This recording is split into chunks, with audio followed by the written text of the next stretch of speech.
yo. What up, peeps? Is us the Saturday Night Wrestlemaniacs coming back to you. I know you missed us. We missed you too. Right above me, you've got the Nubian Sumo. Right below, you've got the big guy, KG. And as always, I am the People's Choice, Don Rodriguez. What is up, fellas? What's happening? Damn, y'all bitches. We've been gone for like 3 weeks. That's the best y'all got? Hey, man, before we get started, I got something back like we never left, right? It always like that. KG. I just want to say something. KG. Yeah. You have one job. You got your hair all dead. Now we need to get your internet all dead. What the hell, bro? I just asked you, was I lagging? Oh, you good. You wasn't lagging in. You frozen now. Well, I just want to say something. I just want to put an APB out there. I haven't seen Sam in about a month, man. Sam, where you at? He probably was mad because he wasn't here. Because we was gone till November. But came back in September. Not on the first day. I guess we're gonna have to get used to this stoic look of yours, KG. That'll work. Sumo, go and tell us what you're wearing tonight. No, just a little Christopher Daniels. Oh, I didn't left now. Just a little Christopher Daniels, just picked up something, go on. Nothing too significant, or usually I coincided with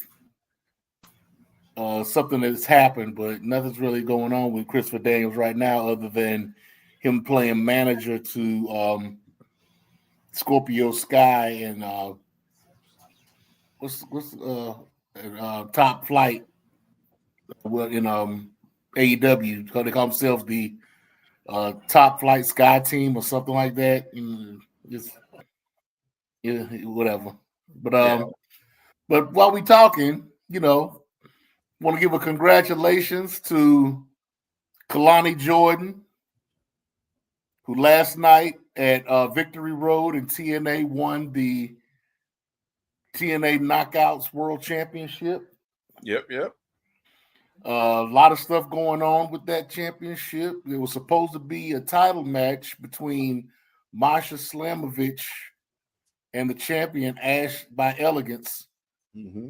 But with the domestic violence issues that are going on in the news with Masha Slamovich and her dropping out of Victory Road in as a result, and then Ash by Elegance pretty much proclaiming her retirement at the beginning of the show and relinquishing the title, they ended up having a battle royal, and they actually preempted the women's tag team match between the Elegance brand and the Inspiration, right?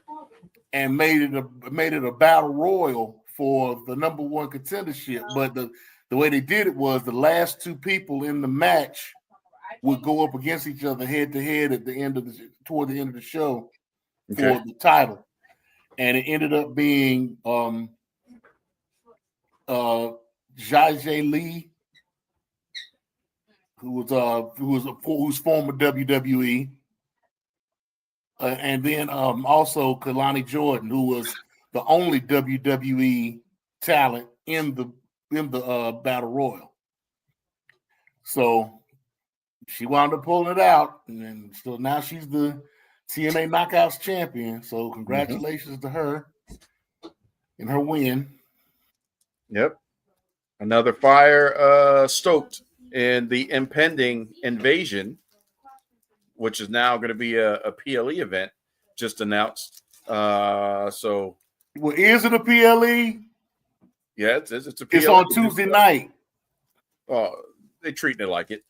It's one of those free LEs.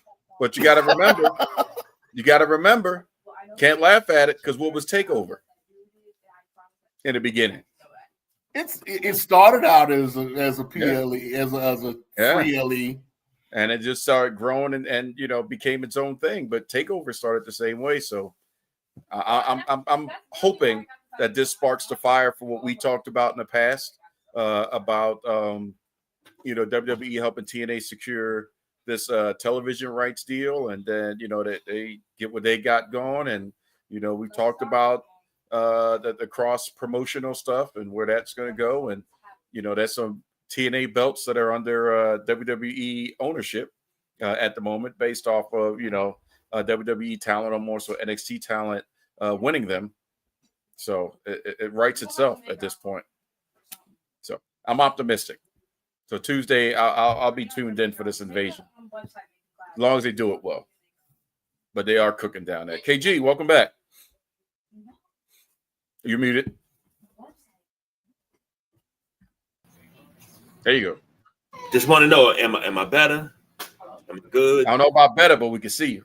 I just want to make sure I'm moving and everything. You still look like a Jordan Gray stalker, but outside of that, you're pretty good. Lord have mercy. It's all Sumo's fault. He says like we never left, so we here. That's all I'm gonna say. Oh, y'all know. No, was it No Mercy that was tonight? Yeah, it's No Mercy tonight. Yeah, going on right now. Yeah, we'll probably see. They had Jordan Gray. Speaking of Jordan Gray, she was in a hardcore match, cage match tonight with Blake Monroe. Midnight Rider? What? Who calls his name? So say his name. Does he appear on the WrestleManiacs? I said Midnight Rider. I think he might mean he believes in Joe Hendry. Shoot, Joe Hendry costs money. He don't need to show up here. That's gonna cost us some money. We're gonna take the Midnight Rider for $330. That's what we're gonna do. But let's go ahead and get this party started, fellas. Now, what we have, hanging out on the screen here is courtesy of the Bleacher Report. This is their top 25 women's wrestlers of all time. So courtesy of Bleacher Report for posting this out on the Twitter/X's. So, they put it out there. I guess it's up for us to talk about since it's, public domain. So if we're looking at 25 through 14, Michelle McCool rounding out the top 20. Why are you shaking your head already? It's 25. Gosh, she's hating. Wait a minute. Hold on. Hold on. Let me stop. This is what, top 25 of all time? Well, out of the top 50, yeah, but this is 25 up, yeah. Oh, so this is all time. All time. All time. Okay. Not recent time, all time. All time. Okay, I got you. So that's I was just making sure because I was about to say, why is half of the people on this screen on here? But anyway. Okay. Right. I got the assignment now. Okay, go ahead. So 25, Michelle McCool. Number 24, Miss Jacqueline. 23, Bull Nakano. 22, Shayna Baszler. Moving up, 21, Alundra Blaze. I think that's kind of low for her. 20, Liv Morgan. 19, Alexa Bliss. Again, I think Alundra Blaze is kind of low for her. 18, AJ Lee. We start to see a little theme here of the vets aren't getting they're just due. 17, Mickie James. Glad she's on the list. Natalia, 16. Beth Phoenix, 15. I think Nanny should be higher. Bella Twins collectively at 14.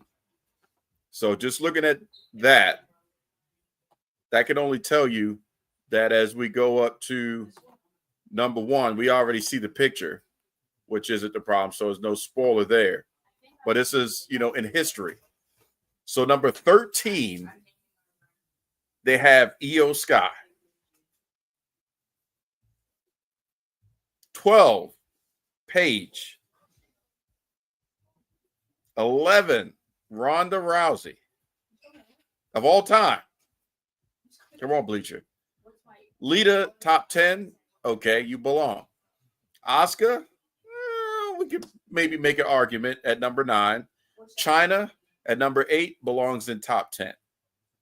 I agree. Bianca, number 7.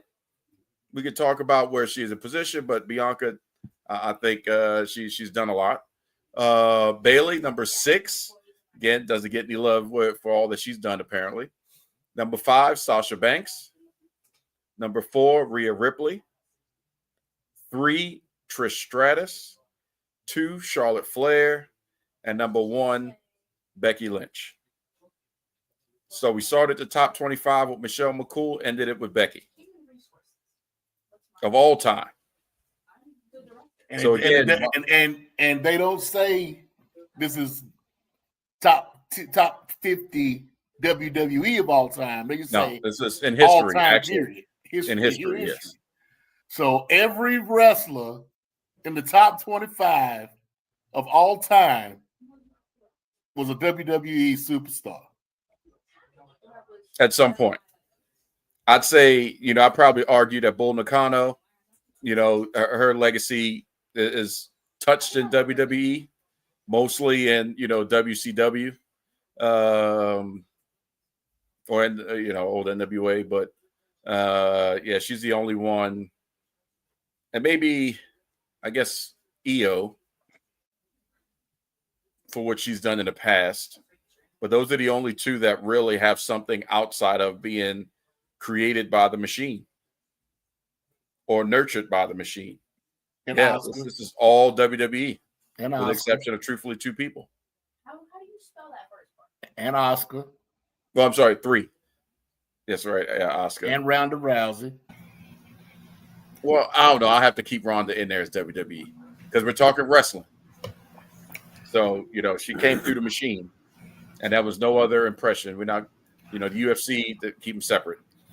But again, no disrespect to the baddest woman on the planet, but of all time, would she be number 11? And I got another problem with this list. Why do you have both Bellas at 14 when obviously Nikki was better than Brie? Again, who's writing this thing? KG, you're quiet as crap. Oh, because I'm salivating. I'm just chomping at the bit, ready to jump in here, man. So I'm waiting for the hot take. Jump in, jump on it, jump on it. Well, go ahead, jump brother. Because I could dissect this list all night, really. Oh yeah, because and I haven't even seen the second half of this list. So, I'm sure there's some shenanigans and tomfoolery going on in the rest of that list. I'm gonna say this. Now pull my coattail and follow me on this. If you got Jackie at 24, but you got Liv Morgan, Shayna Baszler, Alexa Bliss, AJ Lee, you got them above Jacqueline, your list is already a fraud. You got China at number 8. China should be at least top 3 for what she accomplished and how many doors she didn't open, didn't bust down. She kicked them down and off the hinges. She should be number 3 at the lowest. But you got her number 8. Let me just say something. Hold on. China, the 9th wonder of the world, the first woman to compete in a Royal Rumble, the first woman to be Intercontinental Champion, the woman that had the boys in the back scared to wrestle her. You got her at number 8. So you got. Go make the next connection. You're already there because how is she 8 and without her, you wouldn't have a number 4. Exactly. The stuff that you just named, that lane was carved by China, and Rhea is just basking in the glory. Exactly.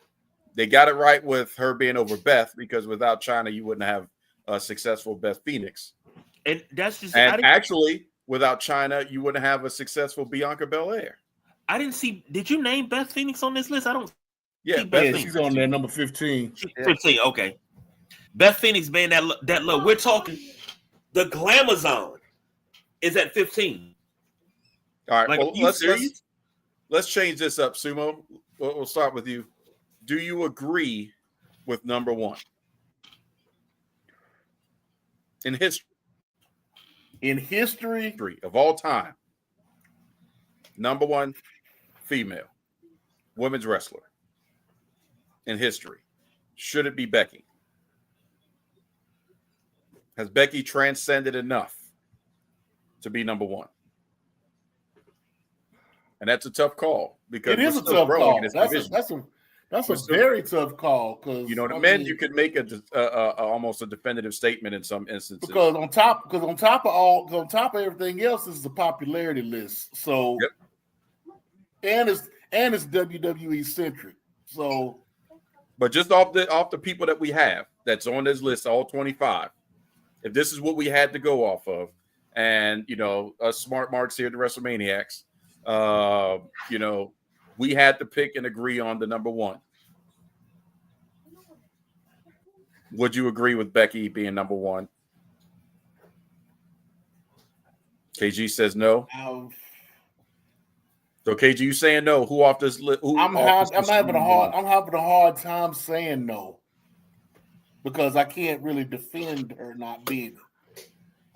I mean, Charlotte has more titles, but Rhea has more individual titles over the course of her career because she's had all of them except for the Intercontinental belt, including NXT. Right. And she was NXT. She was NXT.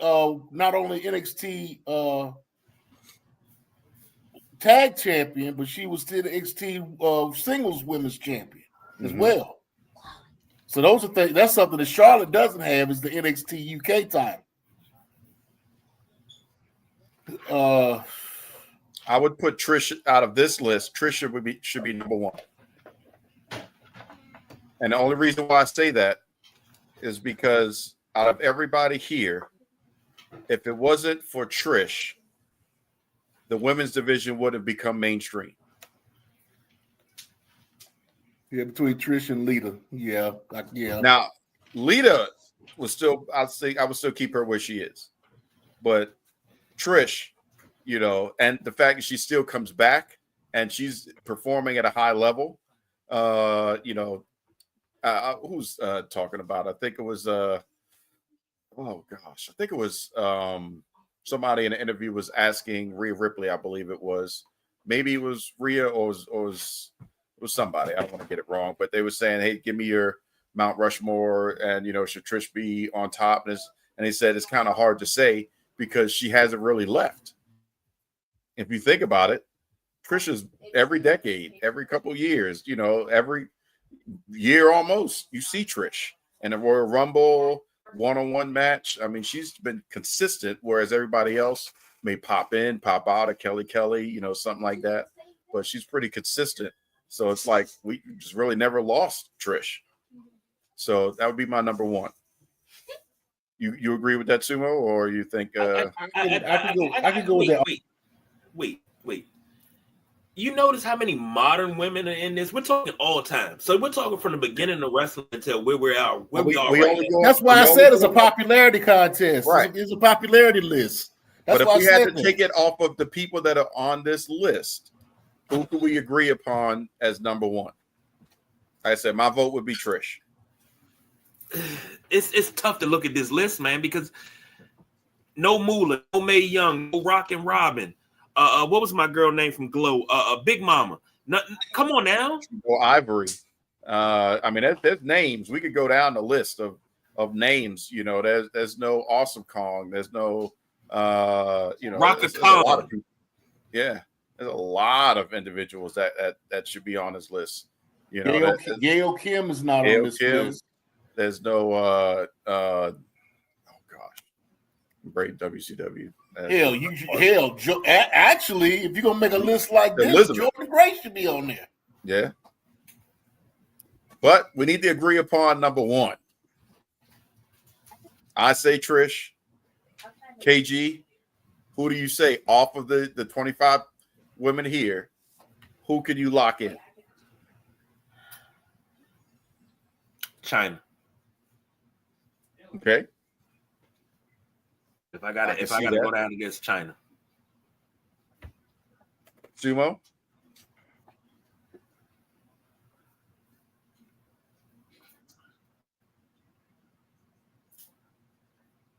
I'll keep it at Becky. Because like I said, I can't really. I mean, I get y'all's arguments. I get y'all's arguments, but I mean, she has done a lot. Out of the 4 horsewomen, she has been the most influential. Okay. There's no knock on Becky, in my opinion. No, not yeah. I mean, yeah, she's doing a thing. She's been doing a thing. I just posed, I just wanted to pose the question, but Bailey on I this still list? think I don't see Bailey. Yeah, Bailey's on there. Bailey's on number 6. Okay. I mean, at least they have her top 10. Which she should be. She should be top 10. But here's where I agree with what Sumo said, and I agree 1,000% of it being a popularity contest because you have Hall of Famers. You have people over top of Hall of Famers, trailblazers. Like, you can't do that. I'm not putting Alexa Bliss, as much as I enjoy her, I'm not putting her over Jacqueline. I'm not putting Shayna Baszler over Bull Nakano. I'm not putting Michelle McCool in the top 25 all time. I don't give a damn what she does and what podcast she's on. If his camera go out, we know it was the Undertaker. It's gotta be Kane, but he's about to go 1-on-1. But I can't. You. This is why I don't like list this day and time when they say an all-time list, whether it's all-time rap list and they'll have somebody like Lil Yachty as your number 1 rapper of all time. Dude, he's not better than Rakim. Shut your mouth. You talk about greatest basketball players of all time or anything before the 80s don't count because they was plumbers and firemen. Shut the hell up. You don't know what you're talking about. Here we are with wrestling. It's going on again. Every time we have a fucking list, it's always some bullshit. And I do mean always, because you can't have an all-time list, but have everybody from this era in the top 25. You can't do that. That's not an all-time list. That's a list for the current state of wrestling. Right. And you might get 1 or 2 throwbacks. No, this does not work like that. Yeah, the key is, in who's making the selections. And is it representative of, the people? And when you say all time or you say in history, you have to have every generation represented at the table. And every company. This is in a selection process.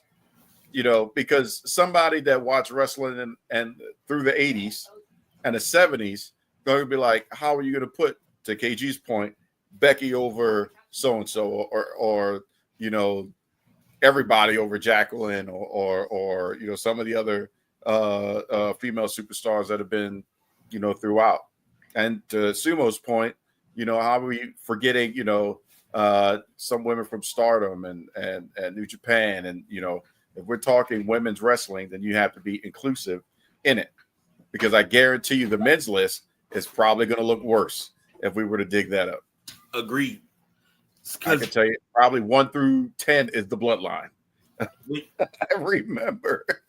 And number 1 would be Cody. When you talk about all time, you got to talk about the women that wrestled in WWE, the women that wrestled in WCW. You still had POW. You still had Glow.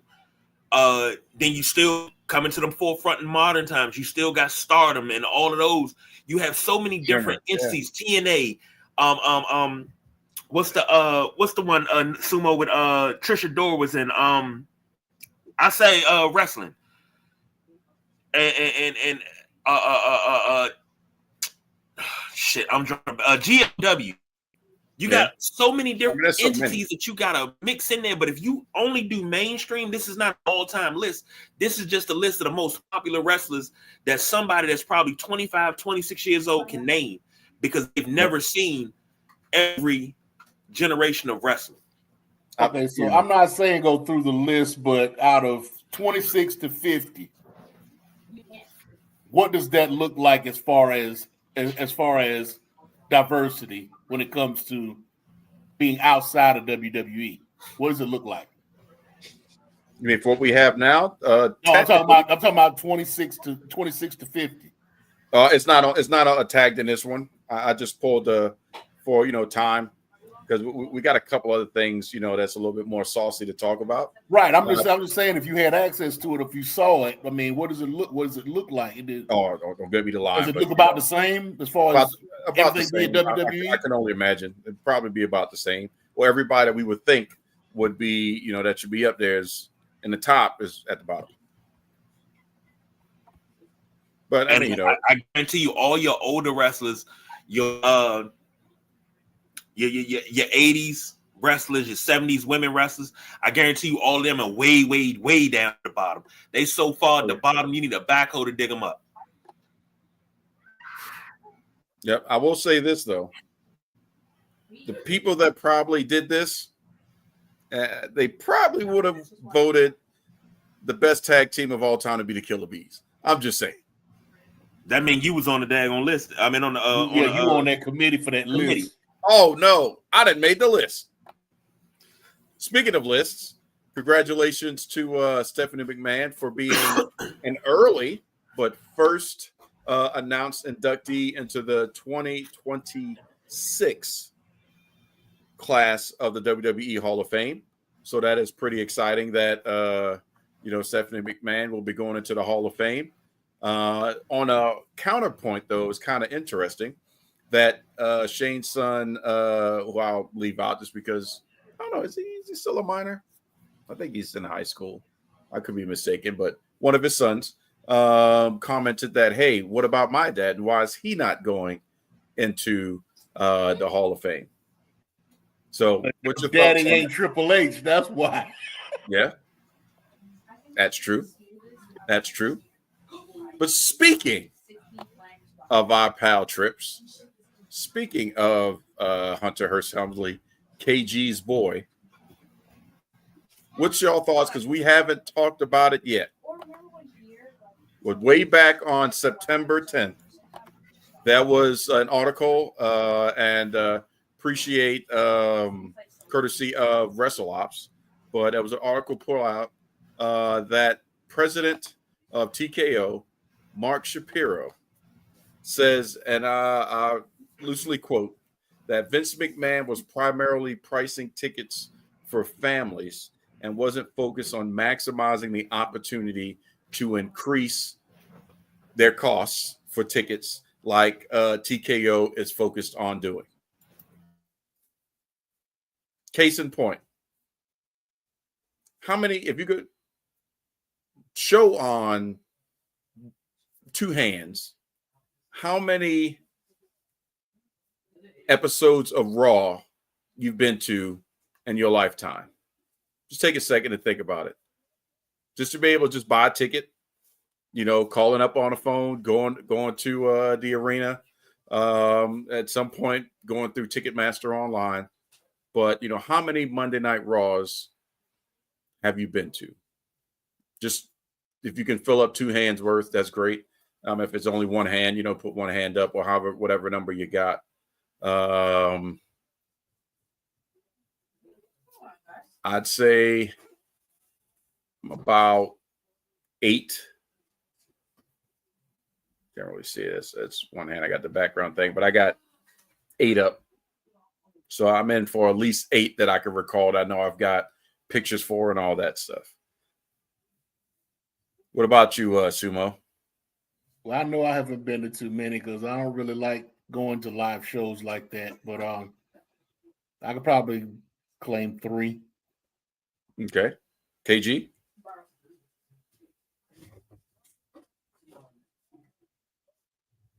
You frozen again? He's thinking hard, I'm telling you. Got to be, because he ain't moved. Heck yeah, that photo was tight. KG? And he's muted, so. Yeah.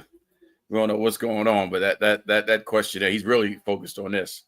How many SmackDowns? Well, you don't really go. Have you ever been to a SmackDown? I've never been to a SmackDown. I've only been to Raws. Really? Never Yeah. been to the Rock show? Mm-mm. Wow. How many Nitros? I know you have to go on the None. film. I've never been. None? I never went to a night. I never went to a Nitro. I didn't have. I had a lull right there around from like I was keeping up with wrestling, but I wasn't really watching wrestling.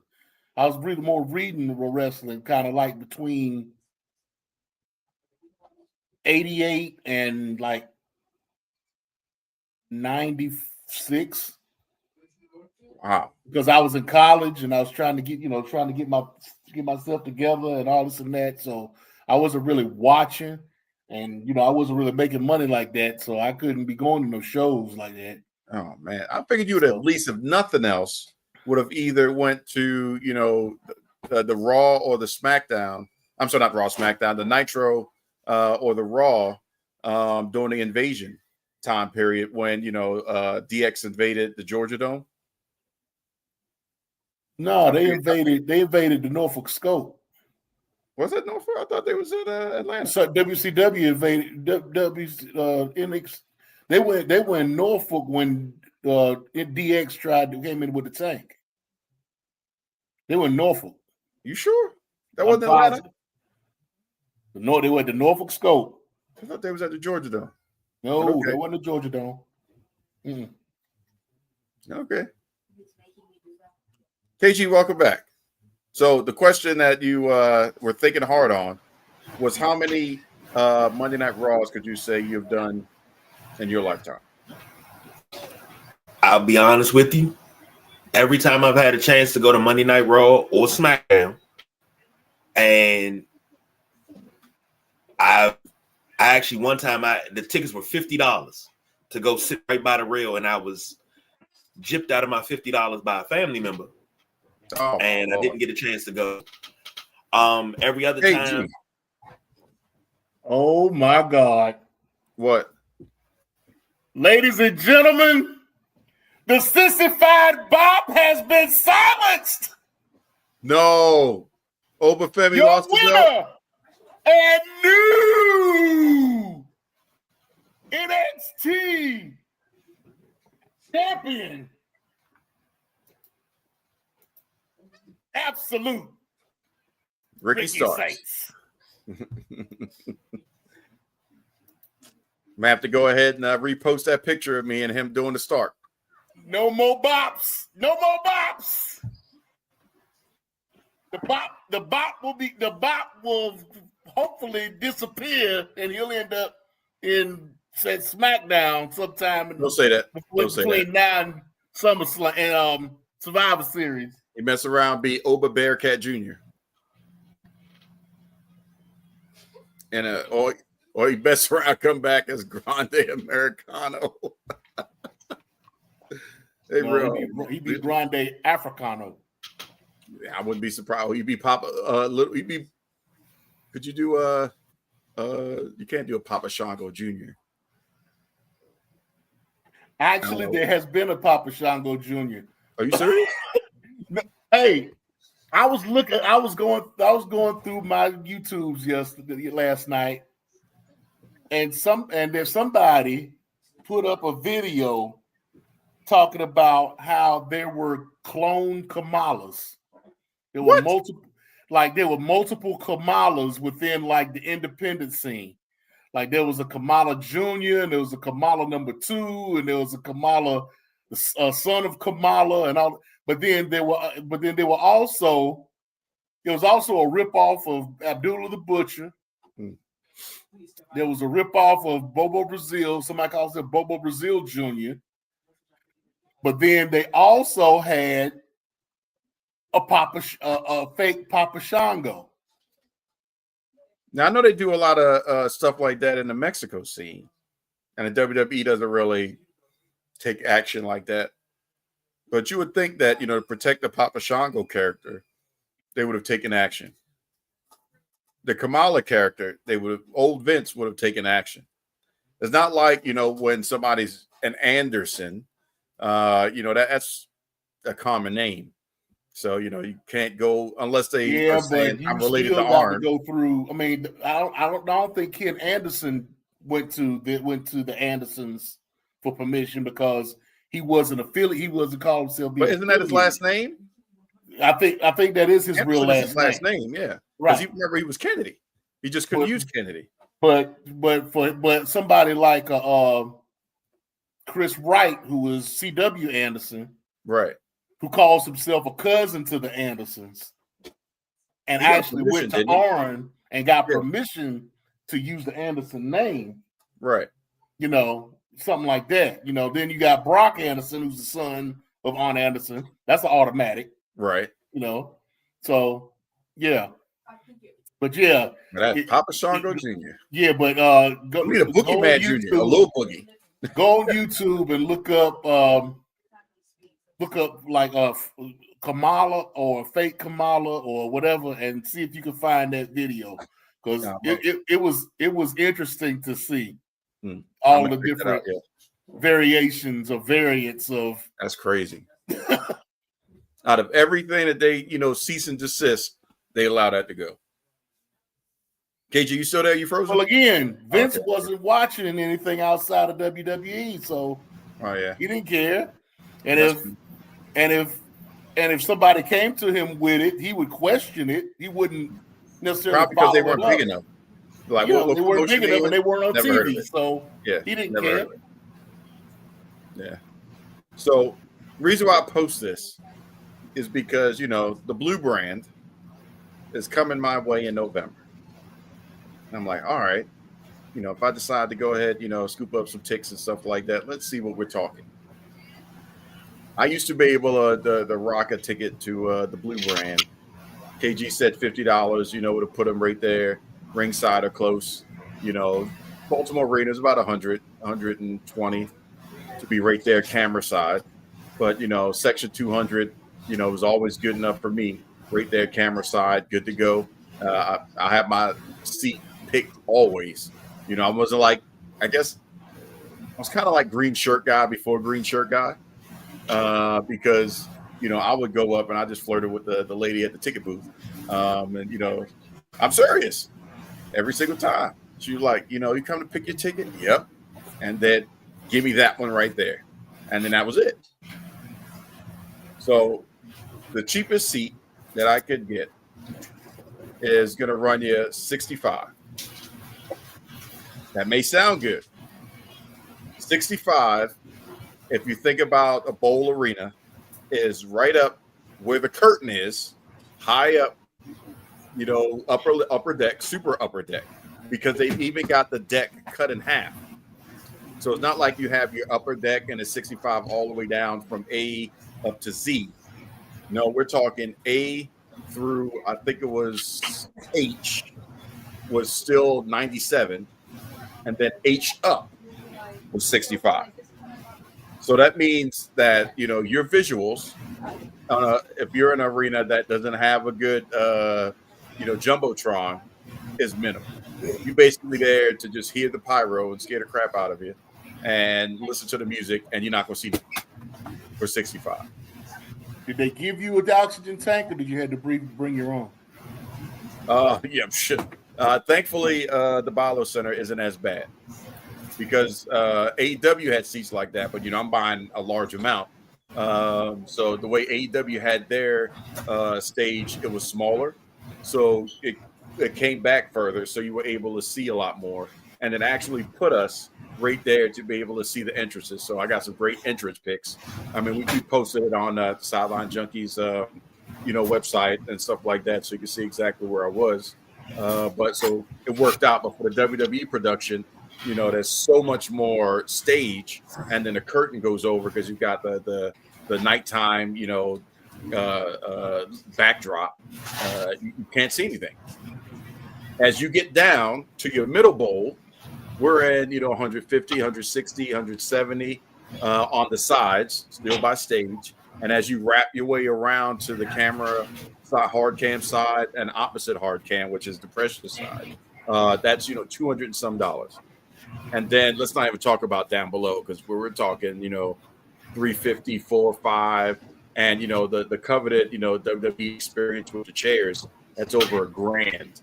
Almost $1,200 for the chair. There's no meet and greet from what the description said on Ticketmaster. You get the chair, you get a bag with some goodies, you got your seat, and that's about it. $1,000. The problem is now, yeah. Like this is happening in November, so it's right around the corner. Because I'm looking at that like I would have if they would have done a SmackDown instead of a Raw, because I'm supposed to be in North Carolina later this week, I would have tried double the price. Raw and Raleigh. Raw is no for the average person that's working a 9 to 5 middle class, dude. Because Raw just came through. That was watching that on Netflix immediately. The same $65 special, almost $200. Same exact seat, same exact stage setup, almost $200. We're talking 2, 3, almost 4,000 for the VIP seat. So as much as we talk bad about Vince and craziness, it's been said multiple times that, and I think Coach was the last person I saw talk about it, Jonathan Coachman. And the here and now, oh yeah, being able to have gates that are through the moon are great. But 3, 4, 5 years from now, yeah, that ain't happening. You see, you got to think about the era though when it came to Vince and back then. Vince was all about. Remember, Vince was trying to make WWE Disney, so he was looking toward families. He wanted families. He wanted kids to come through. So he was going to cater toward more stuff toward families, and he was going to price it so that families could come to see his shows. Yeah, and I agree with that. But here's the counterpoint. The most important time in the wrestling industry history, I could see in the DMV, I could go to Raw based off their loops, and maybe we'll call it loose Philly, loose New York, depending on what's happening, what time of year it is. But I could see Raw, SmackDown, Nitro, Thunder, Saturday Night. Well, Heat was taped within that, but those 4 I could see and be less than the middle row or middle section seat for a Monday Night Raw on Netflix. 4 major shows during the Attitude Era, during the Monday Night Wars. So that means the biggest stars ever: Hogan, Hall, Nash, Sting, Undertaker, whatever version of Mick Foley you want to talk, Rock, Stone Cold, Diamond Dallas Page, Chris Benoit, Chris Jericho, Eddie Guerrero. We just talked about Papa Shango, but the Godfather. Everybody that people argue about being on Mount Rushmore, or people emulate, or people look up to. Everybody, I could see all of them for less than the price of. How is that possible? Because they understood the business. You want the son to take the dad to take the son to become a dad and take his son, and that cycle continues.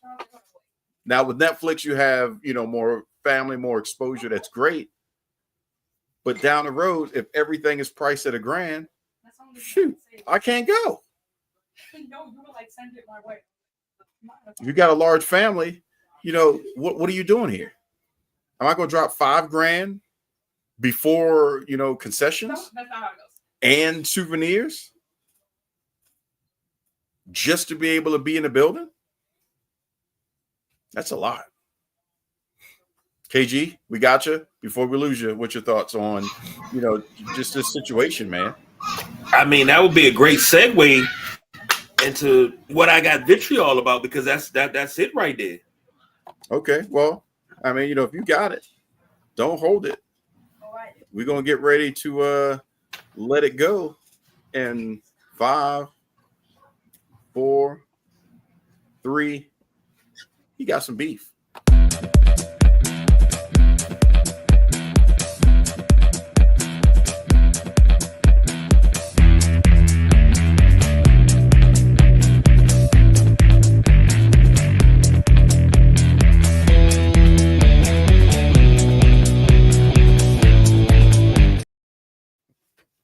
There it is. Beef time. KG, the floor is yours. As we were just talking about how Vince made things family friendly and things of that sort and that nature, I think about this. The WWE that we have now, and I'm just talking about the product, I'm not talking about who's running. The product that we have now has sold its soul to the highest bidder. You pretty much said, hey, whoever's going to give me the most money, that's what we're going to do our main shows. WrestleMania is going to be in Saudi Arabia. Why is WrestleMania in Saudi Arabia? You're putting the everyday fan in the poorhouse just to come see one of your shows. It's not affordable anymore. You sit there and you want everybody to love this product, but you've taken everything from us. Wrestling used to be something that was free. It was something that we could watch on regular TV. You didn't have to have cable to watch wrestling. You could watch, when we were growing up, WWF Superstars on Channel 20. You could watch NWA on Channel 50 and Channel 54. And these are all Baltimore and DC channels, WFTY and WNUV. You can catch a little bit on WBFF, Channel 45. Then we move into the new stuff. And, you know, we had SmackDown on what? At that time, it was I think that wasn't a CW yet. I think it was a WB, Channel 20. You could watch SmackDown, then you could catch Raw on basic TV, on basic cable on USA, TNN. What else were they on? On Spike TV for a little bit. You could watch it on basic cable. Didn't have to have no packages. Here we are in 2025, and you have to have Netflix to watch Raw. You got to have, if you don't have cable, you got to have some sort of streaming service to watch SmackDown on the CW. I'm sorry, that's NXT on the CW. SmackDown's on USA. Well, now, KG, just because we're the WrestleManiacs, I can't let you go down that road without, you know, saying hold tight. Because if you're going to pull that card, you also got to pull that card on the NFL. Yes. Yeah, I said that about the NFL too. And possibly the NBA, because they all doing it. So wrestling is just now doing it. And I said it then. I just said it a couple weeks ago. You've killed the everyday fan. What we used to indulge in for free. Now you're telling me to watch a PLE, as you call it, a premium live event.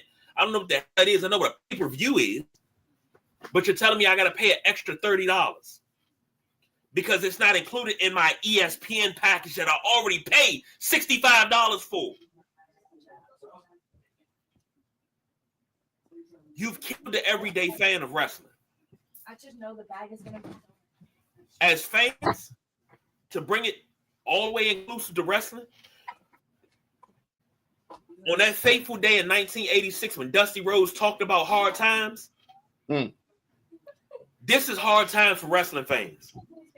This right here is hard times because you basically telling me that I worked hard all Monday and I got to come in, and if I ain't paid a daggone Netflix bill because I had to put food on the table, I can't watch and relax my mind to watch Raw. You can't see it, but my hand is up. But hold on. You telling me I just put it up. I ain't paid the cable bill because I had to go and pay the car note. I can't watch SmackDown. Mm-hmm. If I don't have a digital antenna, I can't watch NXT. I can't watch anything. WWE has killed what we love. And if anybody that feels like that right now, I want you to put your hand out and reach out and touch me. Because I'm reaching out and touching you.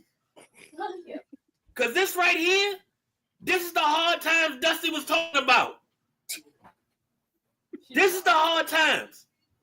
This is exactly what this is. We should not be going through this as wrestling fans because in 44 years of life, I've never had to deal with something like this.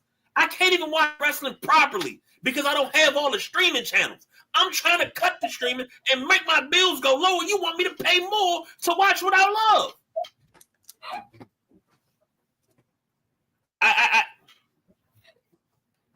If you don't listen to your consumers, your product is going to fail. WWE as a whole, as a brand company, you got to get your head out of your ass. I know you're listening because I know how I know you're listening because that man sitting in the top box, the man sitting in the middle box, and this guy sitting right here in the bottom box. You done stole ideas from all of us. Took our ideas and went and made money off. So I know you fucking listening. Take your head out of your ass and stop killing your consumer. We struggling out here. People making $100,000 a year and still struggling. That ain't no money. Yeah, You want to add on another streaming service for the love of everything that's good and holy. Please, get your head out of your ass. Don't do this to us, because guess what? I don't even give it 5 years. I give it 2. You ain't going to have a company to really run. Because guess what? AEW is going to swoop in and take over everything. All the independents, they going to start going up because we can go see them. We can see them anytime. And they don't alienate us, push us out. I don't know. AEW is trying to follow suit because you saw what they did with their last pay-per-view, right? No, what they do with their last pay-per-view? They showed the pay-per-view. So they showed the pay-per-view on HBO Max. They had it on repeat so that because you had to pay $40 for it if you had HBO Max. Okay, calling it a special customer's price. So I don't know what they were going to charge if you didn't have HBO Max. I guess you can see it on Triller or whatever the case may be, Bleacher Report or whatever. But you pay that $40, you can put it. You had it on repeat.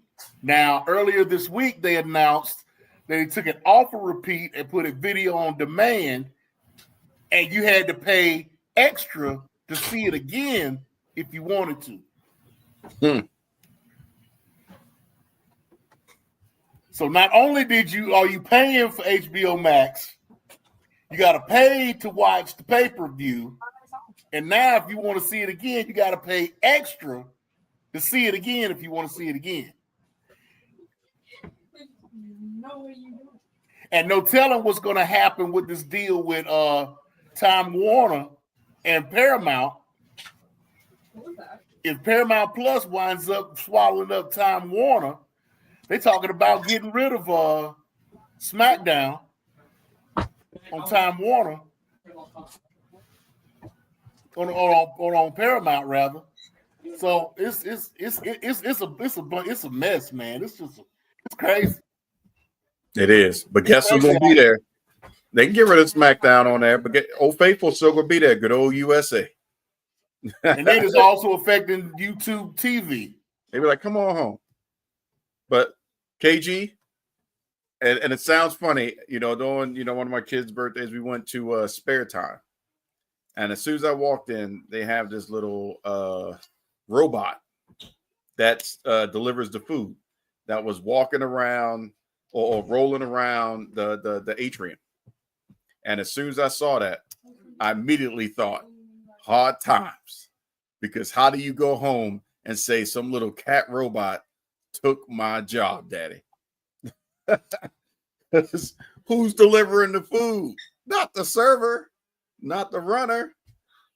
Little kitty cat, whatever, is coming up to your table, dropping off your plates. Hard times. Like, what in the world? But just looking at this image right here, courtesy of Elite Rockers X, and this was also per Niccolo Piccolo. I know I messed that up, but the breakdown of what Saudi paid allegedly for Royal Rumble 26 and WrestleMania 27. Royal Rumble 26, they allegedly spent or are going to give the WWE $100 million. And to get WrestleMania and to screw over, extra screw over Nolans. And, Vegas don't care. They're going to get theirs. But $250 million to have WrestleMania come over as part of Riyadh season. Screw over New Orleans for the second time. $1 million. So that's for the second time that the WWE is going to make over the next 2 years to show up. They just got to be there.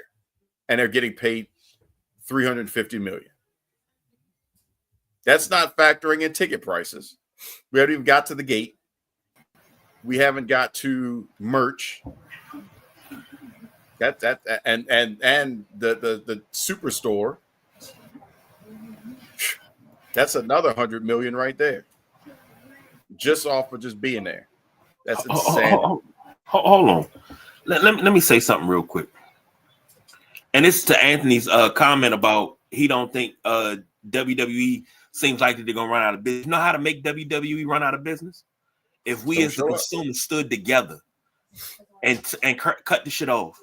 Everybody just like, yeah, I'm not watching it. Their ratings drop and they start catering. We can.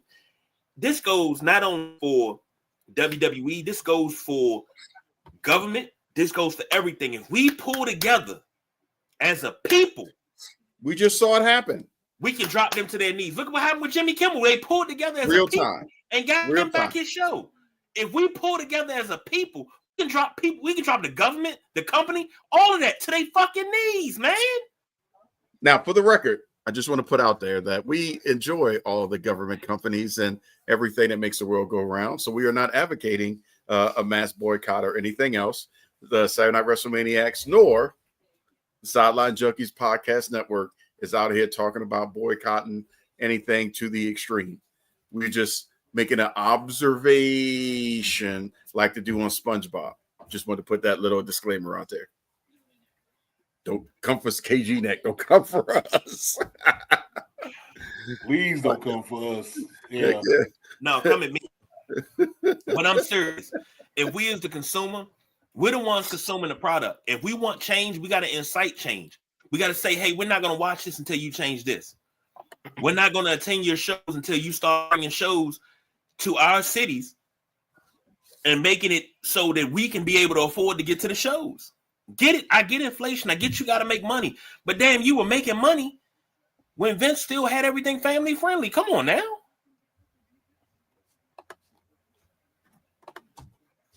Yeah, it's a lot.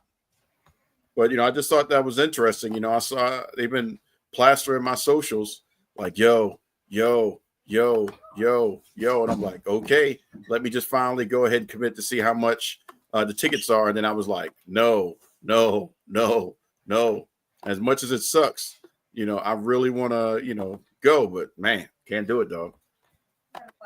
If it was just one person, just me going, okay, I could see maybe the 175 or something like that to get, the premium seat that I want to be at.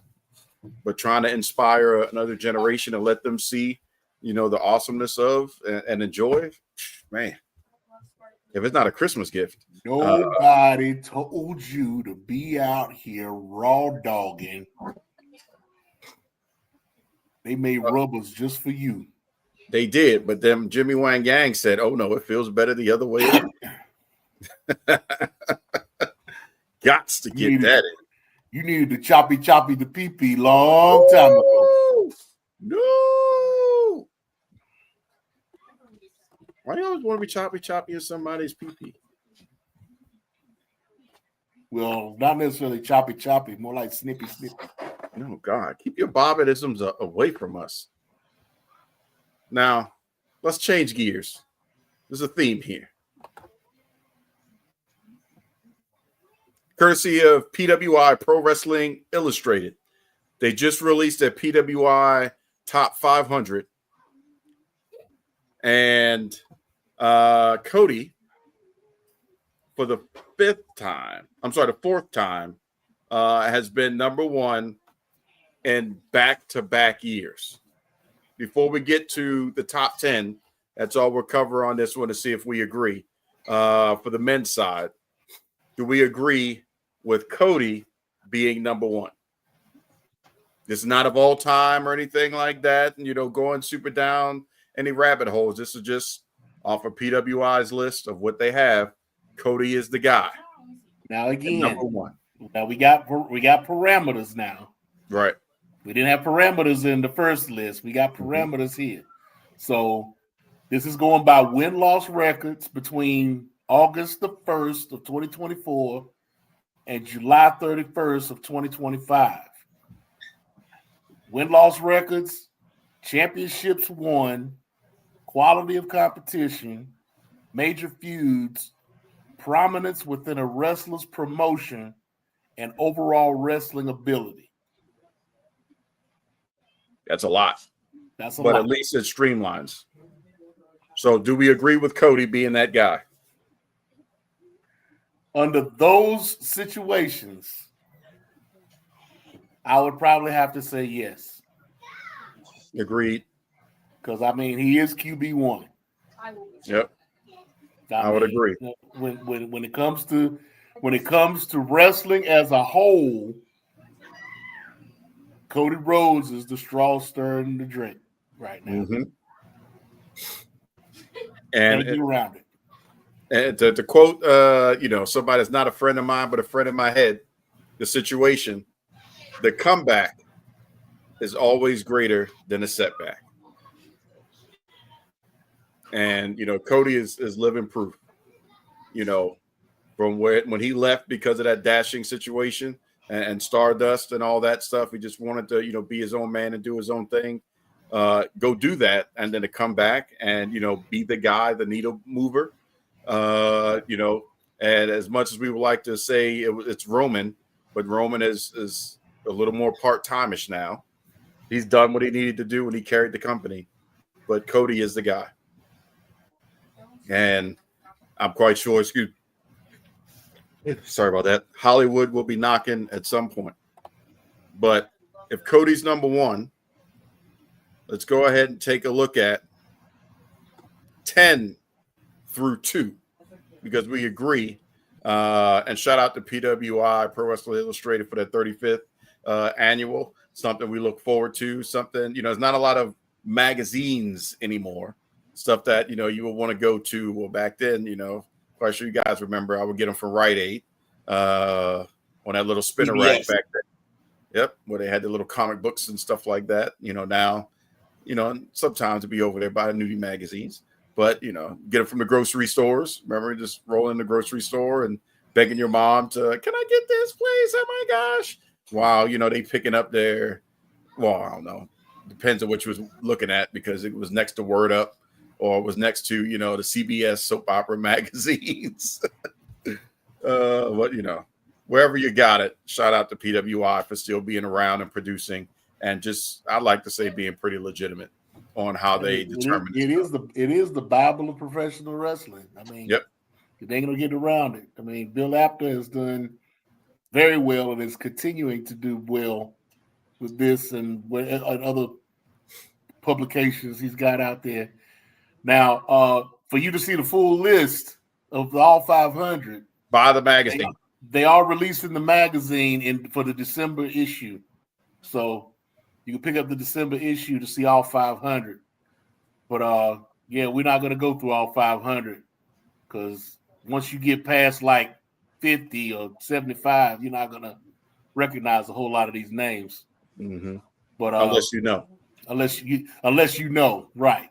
So, but if we start just from 10, just to have the conversation, number 10 under those parameters, Will Ospreay. Thoughts? Now, I'll admit, I'm still pumped that Will Ospreay is over here in the U.S. He's sad he's in AEW, but they're using him. What's your thoughts on what Will has done in the U.S. over the last year?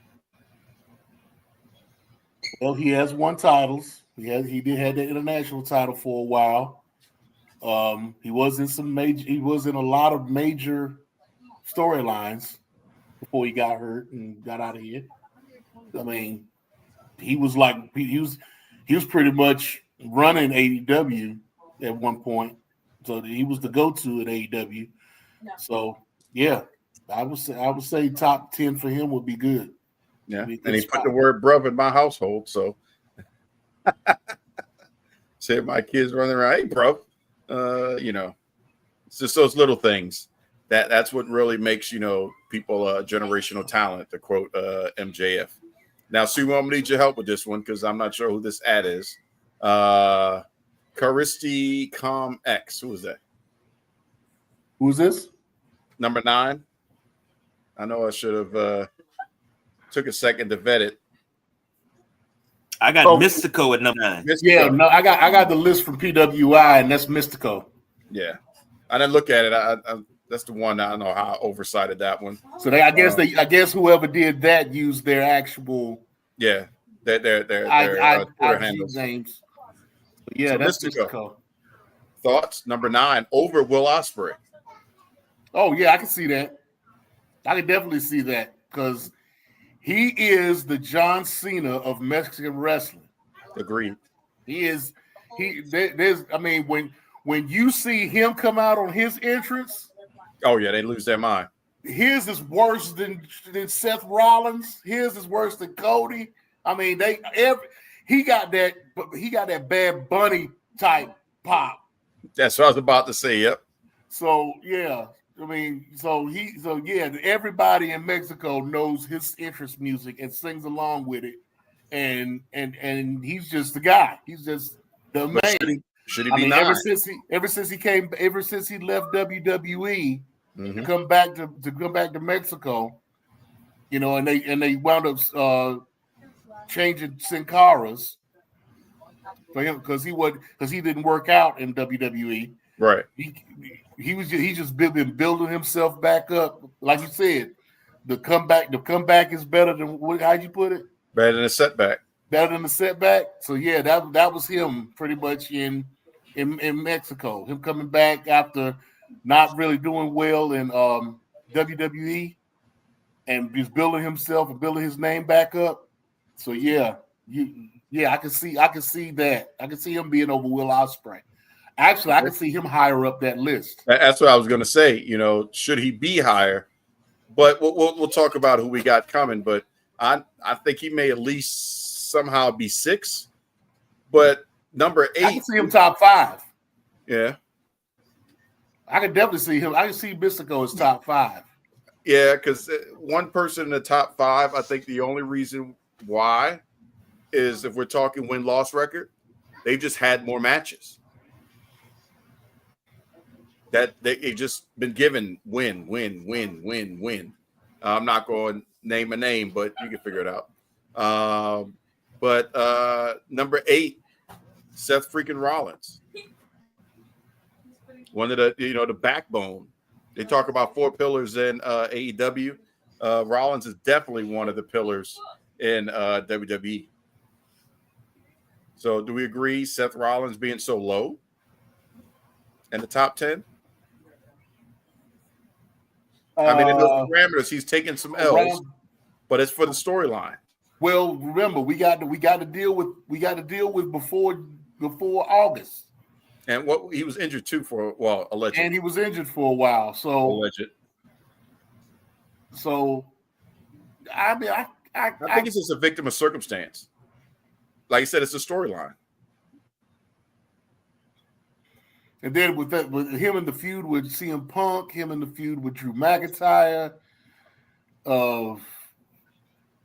Unfortunately, this doesn't have him and Becky versus Punk and AJ, so that's not part of this. I think that would. That's not part of it. That would have put him at least top 5, in my opinion, if they could have factored that in, because that negates all the time that he's missed and the matches that he had to lose just based off of.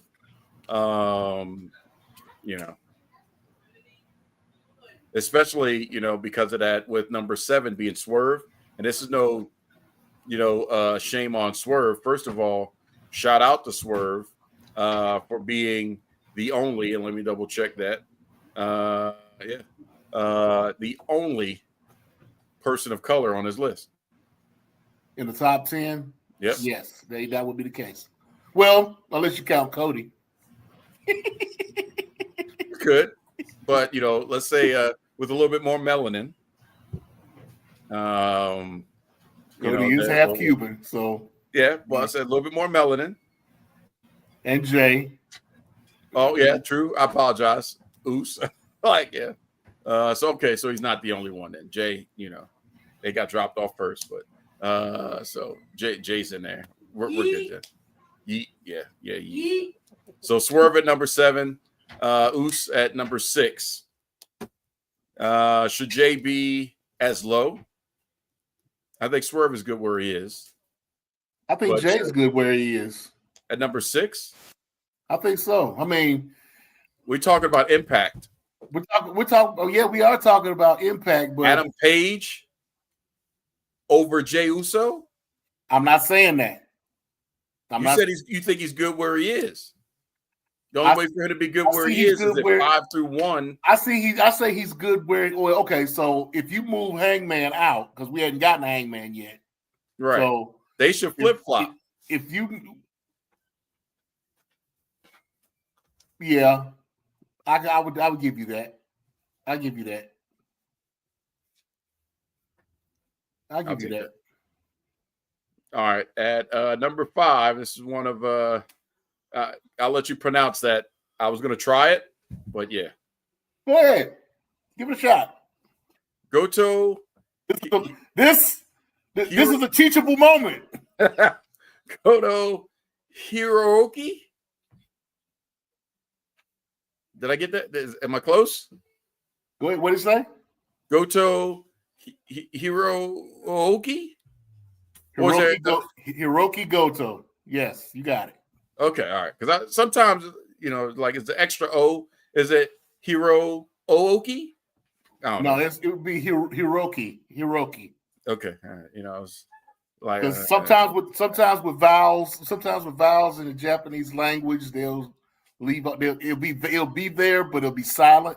Right. They'll just no accent. Do that with a lot of U's, like with Asuka. Right. So, because otherwise it'd be Asuka, but it's not that. It's not that. So. But yeah, Hiroki Goto. Okay, I appreciate that. At number 5. Now, for those that aren't aware, Hiroki Goto is New Japan. He is a veteran of multiple years. I mean, he goes back to wrestling in WCW. Mm-hmm. He's actually wrestling in WCW for a while, back when Sonny Ono was bringing Japanese wrestlers into WCW to wrestle. Yeah. So he's one of those guys from back then. He was in the game too, wasn't he? I believe he was in the game. Back and look at that. WCW versus NWO or WCW versus the World. A lot of those Sonny Ono guys was in there, Chono and a lot more. So I think he may have been in the game too. For the majority of the time that they're using for this list, he was IWGP World Champion because he won the World Championship back in January, and he just lost it to Zack Sabre Jr. about a month or two ago, so he could go film for Street Fighter. Right. Because Hiroki Goto, if I'm not mistaken, is going to be what's his name? Monster. Shoot. The monster with the electricity. Akuma. No, not him. The other one. Ken? I mean, Ryu? No, the monster. Ryu? The monster. Sagat? No. The green monster like Blanca. Blanca. No, he's playing Blanca. He's gonna be Blanca. Are you sure? Yeah, I believe so. I thought it maybe I was looking at it. I guess I was typecasting him. I didn't think he was going to be Blanca because the Blanca's an American. Well, he's going to be that was mutated. I thought he was going to be. I thought he was Akuma, but we'll look at it. I don't know. I'm excited for the movie though. Cody's in it, but yeah, that'd be an interesting choice for him to be Blanca, as long as his English is good. Because while we're talking about movies, even though he's not on this top 10, shout out to Drew McIntyre. Yeah, he just landed a role. He just landed a role in the reboot of the Highlander. Brother of Duncan MacLeod of the Clan MacLeod. Or Connor MacLeod, one of the MacLeods. Connor MacLeod, yeah.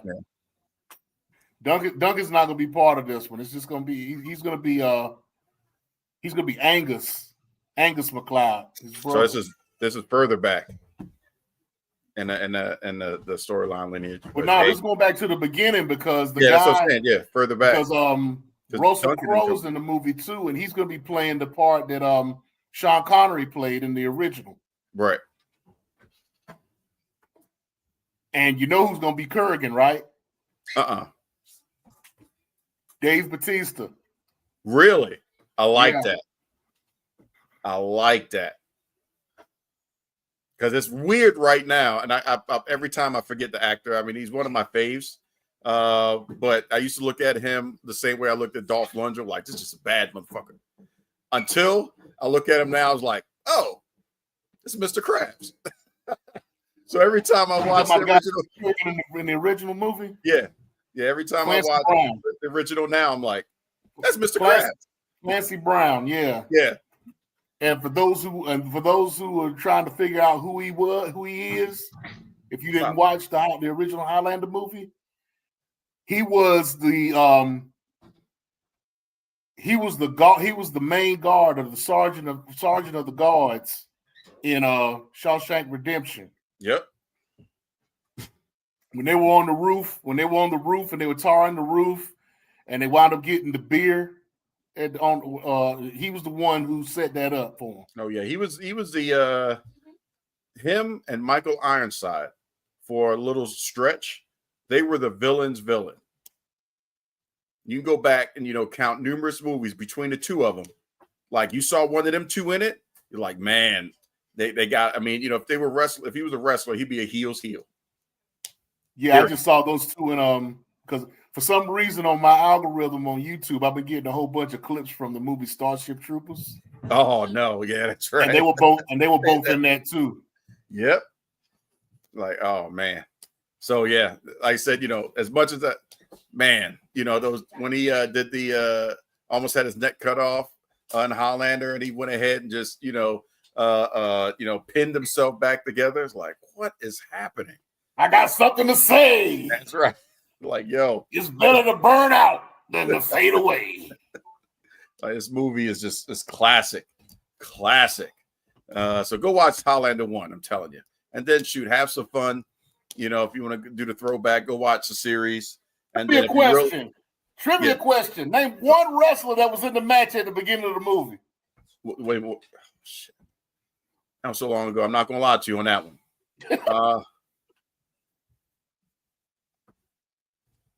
I can't remember.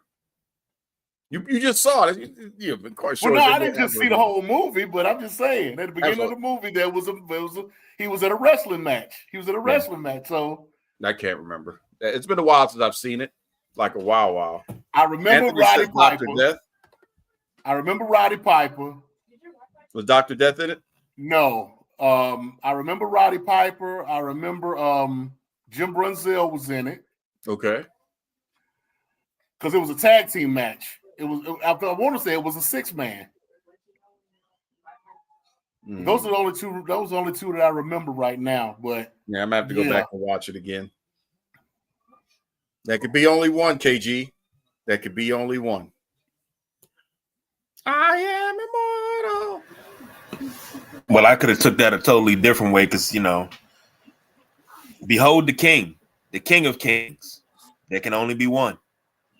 Yeah, that's raising these prices. Yeah. So, actually, funny side question. With Stephanie going into the Hall of Fame, would she be a Nepo famer? Of course. Yes. Or of course, I know she deserves to be in there. I'm just saying in a joking fashion, would she be a Nepo? But Okay, how does she reasons. deserve to be in there? Come on now. I would love to hear first of somebody all, plead her What case. she's done for the we wouldn't have the women's evolution. She has done a lot. She's done a lot behind the she's scenes. done a lot behind the scenes. Behind, I'm Women's talking about evolution, in front of the camera. Like, come on now. No. Well, there's a lot of people that's in the Hall Undertaker of who Fame tried that to wasn't bag on the front. he tried to sacrifice her back in '99, man. Hey, dude, come on. Not too many other people would have volunteered for that. And then you turn right around. She kissed Eric Bischoff. She kissed Test. You know, she got Kurt Angle assaulted sexually on TV. John Cena smacking her. I mean, you know, knocked out and married against her will. Yeah. Crucified. She's been through a lot. Her mama was, paralyzed, and she had to watch all the Trish stuff. I mean, come on now. Just the ridicule from Chris Jericho alone. Oh yeah. But also, she's worked in merchandising. She's worked in production. She's worked in, she was on the hotline. She's done every position in that company, all the way up to the top. And the only thing that would push her out of contention is she ain't had to do China like that. That was so fucked up. Oh, there's another Hall of Famer right there. Froze the screen just from cuteness. I know, right? And the fact, come on, they had to come up with something as far as a surprise or something, because knocking my cords and stuff out. That all those surprises and special stuff that they were talking about at WrestlePalooza didn't happen. Not at all. We'll finish the show up with that because so going back to the list, Hangman Adam Page, I think we can all agree that's a stretch. The parameters, some of them like win-loss record and a couple other things, in my opinion, are the only reason why he's on this high of a list. Don't agree with the number, but there you go. Now, when we get to the top two, well, within the top three, the next two, we'll say it that way, because we all agreed on Cody. I agree with this person being in the top three, but not number three. And that's Gunther. What's y'all thoughts? Top three, yes. Number three, no. All right. Yeah, I can agree with that. Okay. So now Mox at number two. Based off the parameters, it afforded him the opportunity to be number two behind Cody. No. Now, again, there's somebody or maybe a couple people you could make some strong contention for them to be number two. If there were more wins, I would say Jey Uso. If there were more wins in the bank. So I would just say number two, truthfully, should be Gunther. And number three, you could argue between Jay. I still think Seth should be a higher number. And then you can work it out from there. Anthony says he agrees that Mox should not be. No disrespect to Mox. But again, the win-loss record, Mox won a lot. He was in a lot of matches, and the Death Rider angle, they just won a lot.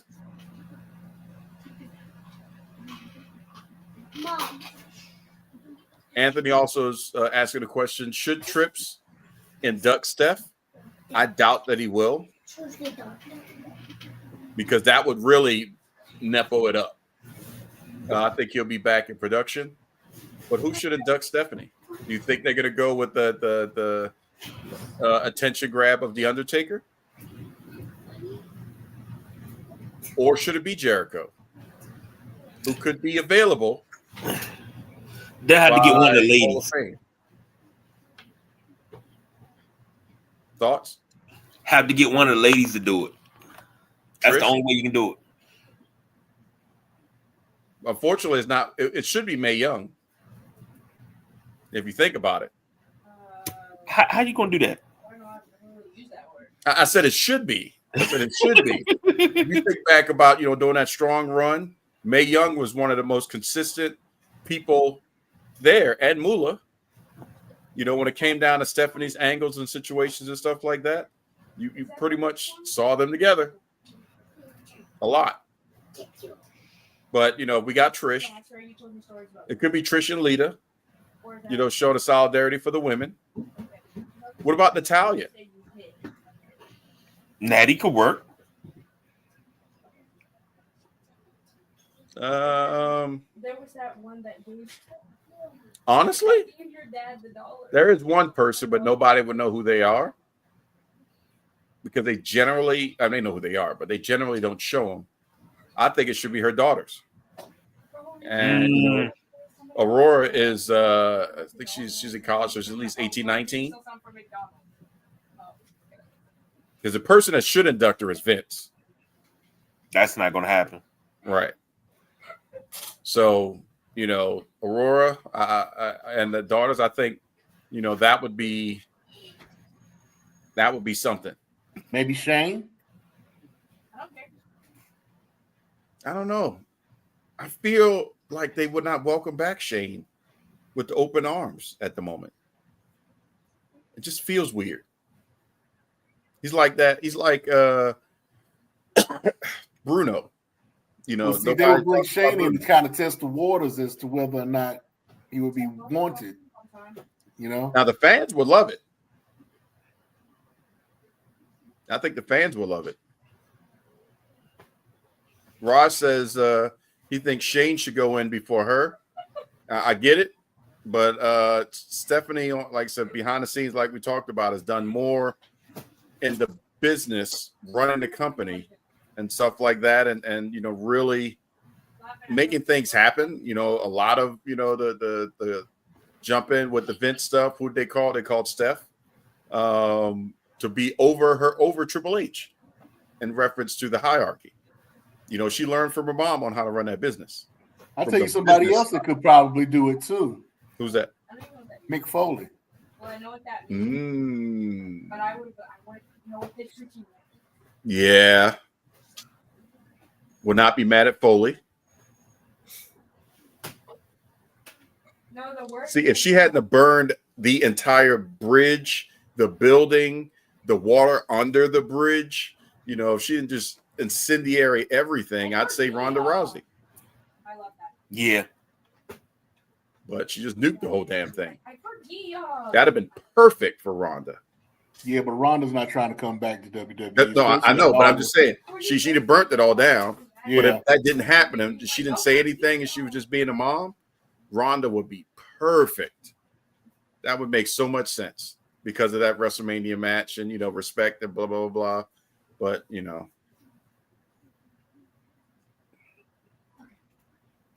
Anthony also mentions Cody. I could see it. I wish that she was a little bit more involved. I would say Brandy more than Cody because Stephanie created the archetype and the lane in the industry for, Brandy to be able to, come out there and do what she did at AEW for that long stint of time. That'd be a mutual respect thing. But it's going to be interesting. I think the easy go-to that they'll probably lean on will be The Undertaker, just from the cash grab. But, we'll see what'll happen with that at the end of the day. Oh my gosh, my sister has that. The blue purple. All right, so it's been a good show, guys. It's been a while. We missed you guys. Yes. Couple more things to touch on, just because. And this one right here, so, apologize if you're a little squeamish. But I have one question and one question only. I told you. This is courtesy of technically of Jay Cargill's own X post. Did Jade just get made, and it's be the second person that got made off of Nia Jax? Because Jade was, man, adrenaline up after she was busted open the hard way on those ring steps. Some are saying it was intentional. Some, saying just Nia. But either way, it happened. You can see by that gash, it happened. So that's some serious stitches right there. But when she came and looked at that camera with the blood, running down her face, and in essence said, "Hey, I'm that B. Don't question whether or not I like this. I'm here for this. This is what I'm here to do." That was her Becky moment. Now, what happens after this? That's up to Jade. But do you think that this made Jade and has helped her break through that ceiling? Well, let me say this. I got a better pick for you. See if you like that one. Yeah. Because that's a glamour shot, though. Yeah. My wife asked the question. She said, "Is that real? Did she really get busted open like that, or was that kayfabe?" But I think that's real. We're gonna find out. Ain't kayfabe about that. That ain't even a gig. That's the hard way. That's those ring steps hitting her face. That ain't nothing gigged about. Ain't nothing gigged or cosmetic about that. Ain't nothing fake about that. Gee. But now here's the question. Some people, and the whole match, I've heard so many people say stuff about it. Now, I'm not going to say I got beef about it, but if you don't know the inner workings of the business and you're not trying to learn it, stop thinking that because of one botch, somebody's going to get fired. And everybody wants to talk about how Nia Jax is unsafe wrestler and this, that, and the other. Accidents happen in this game. We've seen accidents happen where somebody's gotten their neck broke. We've seen people be paralyzed. Nobody complained or called for D'Lo Brown's firing with the accident that happened with Draws.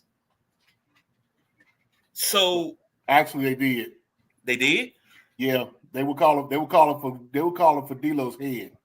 Oh wow! But it was Draws that actually saved him because he was the one who came out and was like, it wasn't his fault. It's just something that happened. Because D'Lo has been in an interview saying how scared he was afterwards. That he thought he was going to lose his job.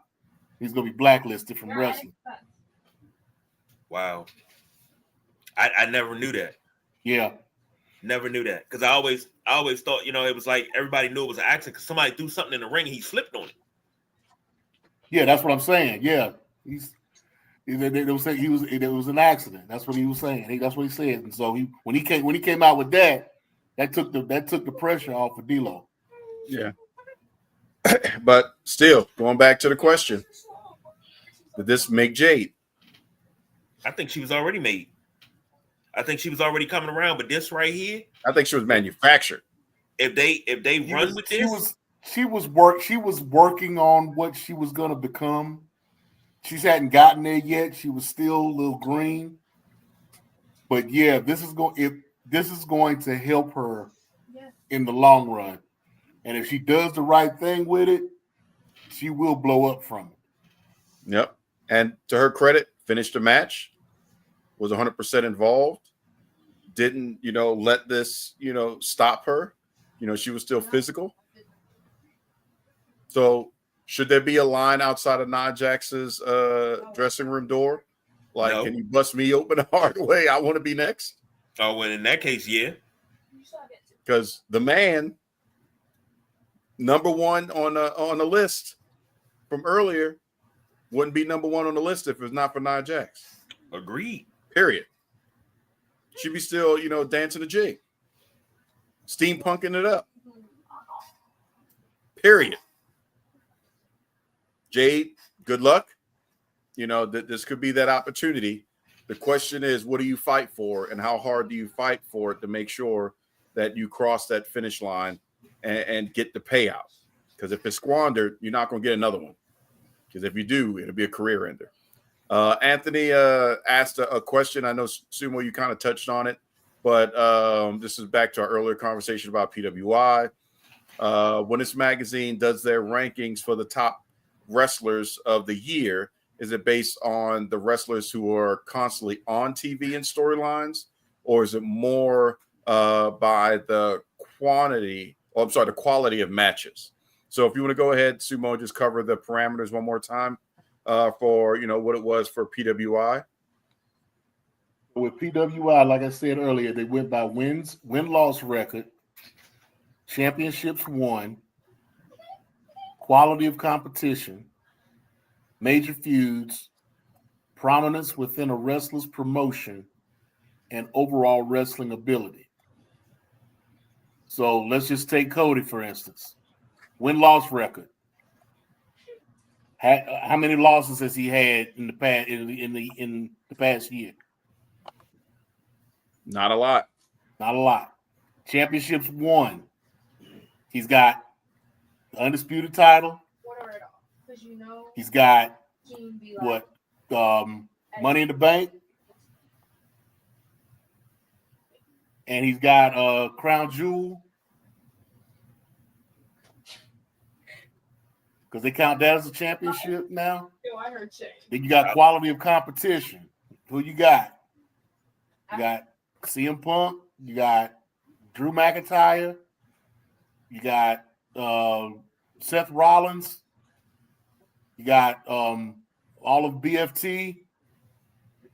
What is left of the Bloodline, rather. You know what I mean? You got a lot of guys that he's been in competition with. Major feuds, same thing. Everybody that he's been dealing with as far as feuds are concerned, including John Cena. Then you got prominence within the wrestler's promotion. QB1, top of the food chain, and overall wrestling ability.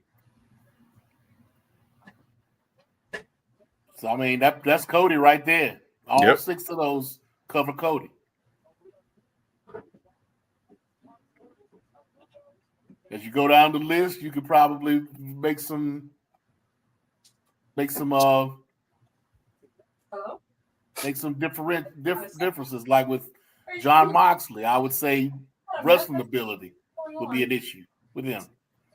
But he's top of AEW. He had all those major feuds with the Death Riders, because the whole company's going after him. Mm-hmm. Major feuds, the whole company's going after him. Quality of competition. He went after all the top guys.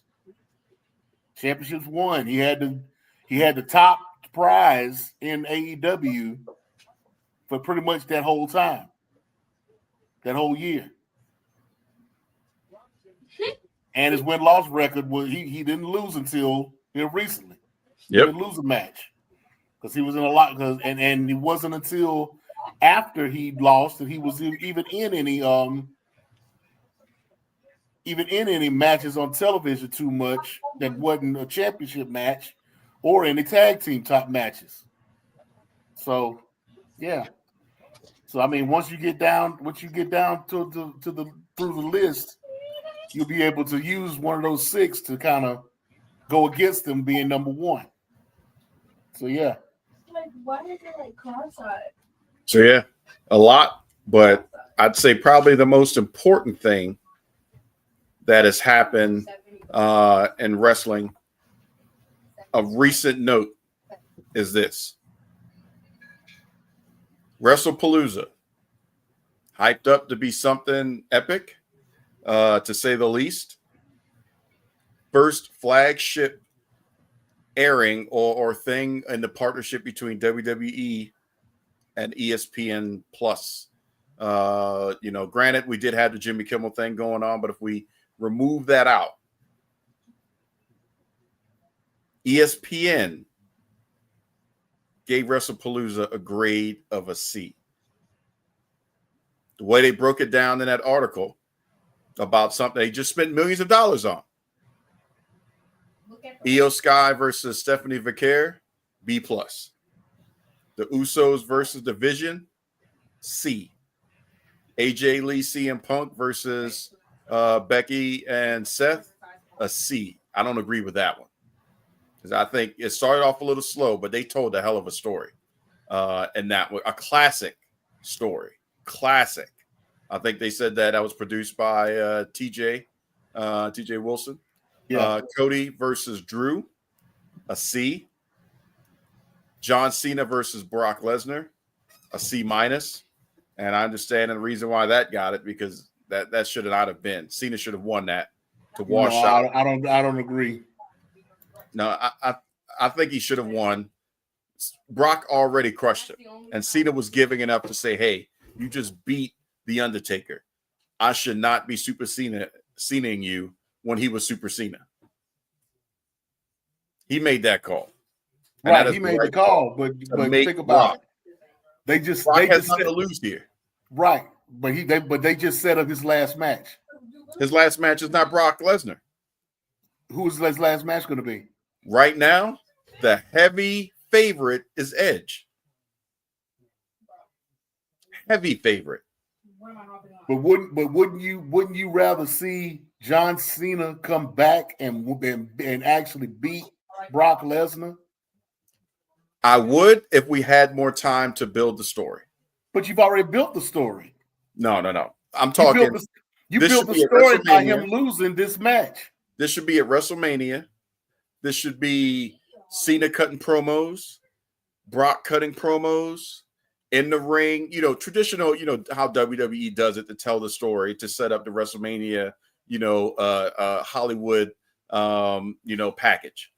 They should have the face to face. You need just those elements to tell the story. And I would have rather Cena won so that way he goes out on his back at the last one to Brock. He's not going out on his back. It depends on who his last opponent is. It is going to be Brock. If it's Brock as the last opponent, I don't agree with. That's not going to make people want to put butts in the seats because we just saw it. He's only got 4 dates. 4.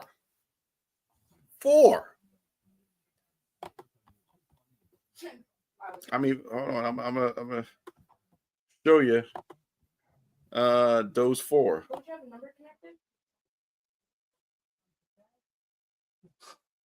Well, we know there's another Saturday Night Main Event before December 13th. There's one in November. Yep. And then, and then there's another pay-per-view because they're going to be in Saudi Arabia, right? Yeah. So he'll be a crown jewel. Hello? Yes or no? See, so that's 3. And then, depending on where his final match is. Well, we know where his final match is going to be. Well, it's to be determined. Where? What? His final? Who his final match going to be, or where? Where? What's the path? No, it's all. No, they already said December 13th, Washington, D.C. Washington, D.C. Well, that was rumored. It hadn't been confirmed yet. It's heavily rumored because we talked about it. But yeah, October 11th, Crown Jewel in Perth. He's got a Raw on November 11th, November 17th Raw. He's going to be a part of Survivor Series War Games on November 29th. So he's running back to back to back. I guess. Okay, so he's not going to be on the Saturday Night Main Event in November. Mm-mm. Okay. So 5 dates. I'm sorry. I don't know. I'm not happy already with this, running down to it. However, so you're not happy because you're about to lose your favorite wrestler anyway. Oh, it's my childhood hero. Oh, but do y'all agree with the journalistic approach that ESPN took? And it's kind of controversial of a question. Should they have been brutally honest for something they just spent a lot of money on? We're talking about, I apologize to my 3776, but we're talking about ESPN here. Not MSNBC. So should they have been hardcore journalistic, which I think is what they were going for, or should there have been some concessions based off of the fact that this is their product? That they're, like, oh yeah, we're hyping it up. We're gonna have this. Oh wait, speaking of Holland, let's go ahead and just chop the head off on the first one. Which here's the thing, though. I mean, first of all, it wasn't a good. It wasn't. If Triple H was like, well, this is comparable to the product that we already put out, so I don't understand why we got such a low rating. But if it was a Raw, you didn't. It's a pay-per-view. You didn't bring everything you said you were going to bring to this pay-per-view. Okay? Mm-hmm. You talk about all the surprises and all the extra stuff that you were going to bring. You didn't bring that. You know what? Stephanie being inducted, and who was it? Was somebody that showed up that we didn't know about, but whatever. I don't even remember who it was now, which makes it drop the bucket. What's anything? Yeah, so whatever. That wasn't memorable because I don't even remember it. Exactly. So you didn't come through on that. The matches, for the most part, except for the mixed tag, were questionable at best. They were regular matches. Nothing special. So I mean, and then on top of that, ESPN didn't want to. I'm sure they didn't want to come off as, yeah, we got this deal with them, but we don't want to seem like we kissing their ass just because it was on it's partly our product. So they still have a journalistic reputation to uphold. But could they have gone B, not C? A B minus for the Cena Brock? But if they chose, but whoever it was that put those grades on there, that was their opinion. But they should have understood that their opinion is basically ESPN's opinion, and it got approved because it got released. So in order for it to hit that far, that'd have been some yup, and yups. Now, what happens with the next pay-per-view, we'll have to see. Do they pull out the chapstick for the second pay-per-view? Yeah. Or do they stay consistent? I think we need the delivery. I wouldn't over promise. I wouldn't promise anything, but I would over deliver. That's the only way to wash it out. Well, I'm talking about as far as ESPN. Do they pull out the chapstick? I'm talking about WWE. I think ESPN, because they've already shown them this is the way they're going to do it. They've got to stay consistent. Right. So they got to stay consistent, but the WWE needs to, put on their chapstick and kiss the butt of the fans and make something extra. They've got to over-deliver. So the question is how and what. Because it would have been better for them to just say, here comes WrestlePalooza. Enjoy. Yeah, because they rather than blow it up like they did. Yeah, they gave us a Raw. That's all that was a Monday Night Raw. If that was Monday Night Raw, we would be giving a C grade. Well, it was a jam-packed Raw. Well, if they wouldn't have stole the concept and they would actually listen to the person that came up with the fucking concept, it would have been a whole lot better. But I mean, I'm just saying. Stop stealing ideas and just actually call the people that actually come up with them and get it put together the right way. And you won't have these dumbass, drab ass shows. But I'm not mad at anything. Well, I will say if somebody needs to make a phone call to us, it needs to be Tony Khan. And this is what we'll talk about next week because, man, we done had a super show. And I'm glad y'all riding along with us for this 2-hour comeback. But Tony Khan, next week, we're going to lay out and think about and really go into detail. You got one job over the course of these next, 5-6 months. You need to set up the American pay-per-view of the year. Uppercase P or just P? Actually, half of the American pay-per-view of the year, because you want folks to have a taste of what you're going to produce in 2027.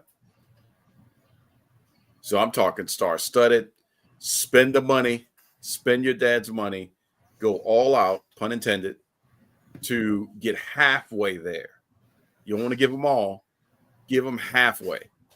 So that way they're like, man, if this is what y'all are putting on to go up against WrestleMania in the United States, in Vegas, then I can only imagine what y'all are going to put on the same day and date as WrestleMania in Riyadh at the same time.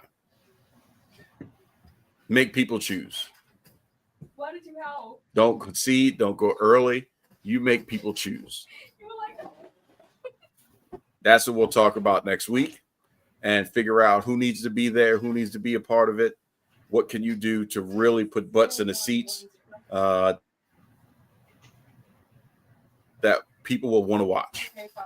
And definitely it's not going to be, no disrespect, but introducing 80 million Japanese talents that nobody knows about. So we'll look at that and figure out exactly how they can manufacture something for AEW. Until then, man, watch some Raw, watch some SmackDown. Definitely go back and check out some NXT from tonight. And then see if you agree with KG's beef. If you do, drop them a tag online on the socials. KG, what's our Instagrams and Twitters and X's and whatever's? In case they want to reach out and yell at you. Well, on X and on Instagram, it's Sideline Junkies. Did it change the podcast network? It's a damn shame, but it's Sideline Junkies. On X, it's Sideline Junkies. All one word. Same thing. It's Sideline Junkies Podcast Network. On Instagram and on Facebook, it's Sideline Junkies :podcast. No. And then also we had a Sideline Junkies 24/7 group. You want to reach out. If you want to reach out and you don't agree with my beef, great. But if you want to reach out and touch my hand, do that too. Because I mean, hell, we all getting priced out of this stuff, man. And it's a shame. It's a sin in the shame. And as my grandmother used to say, it's a crying shame. So and for $9.95, we're gonna cut up KG's t-shirt and send you a piece as a prayer offering. With some miracle sweat. Well, I mean, if we're gonna go that road, one drop of a miracle sweat will give you diabetes tomorrow. We're gonna make sure that we're gonna wipe his sweat and his hair and all that on the shirt before we cut it up. And send it to you. But if you now that's for $9.95. But if it's gonna be an extra $2 if you get part of that Sideline Junkies logo. I'm just saying, you got to pay an extra $2 for part of the logo. But if you send us $25.99, we'll send you absolutely free. Okay. Absolutely free. A touch from the boss, BJ. There it is. Woo! Bless it. Bless it, all the bless. Absolutely free. And KG's recipe for how he makes his Hot Pockets. That's right. It'll get you off the TV every single time. I did that because I caught you drinking. That's the only reason I did that. I caught you drinking. I got tea in my fucking nose. Yeah. Man down. Man down. He got me good. Oh, shit. Well, KG's not going to be here next week. He got me real He's good. going to make it. But we believe he will at least be able to somehow clear his throat and survive long enough to do the Sunday Rise tomorrow. Make sure you check out Tuesday Night Flight. Make sure you check out Matty Ice and the Drive Time. Definitely make sure you check out Thursday Night Throwdown. The Gridiron is back. And Coach Devon. And shout out to I wanted to make sure y'all heard the name. And Coach shout Devon. out to my Carolina Panthers and the North Carolina Central University Eagles for doing their thing last weekend. Yeah, buddy. There you go. Put And that last- goose egg on them Falcons and Oh, put boy. 62 on those Aggies. No, let's stop him right now. And Yeah, just because buddy. I want to save the best name drop for last, the best plug in the business there, if you will, No. in the Yeah. passenger seat with the gentleman Jack and his forever passenger, the Midnight Rider. So make sure you check out in the passenger seat. They're doing some great things and having some great interviews. So make sure that you are checking those out. And if you want, you get to be a part of it. So you got the whole Sideline Junkies podcast network coming strong, back and greater than ever as we work our way towards, believe it or not, the end of the year.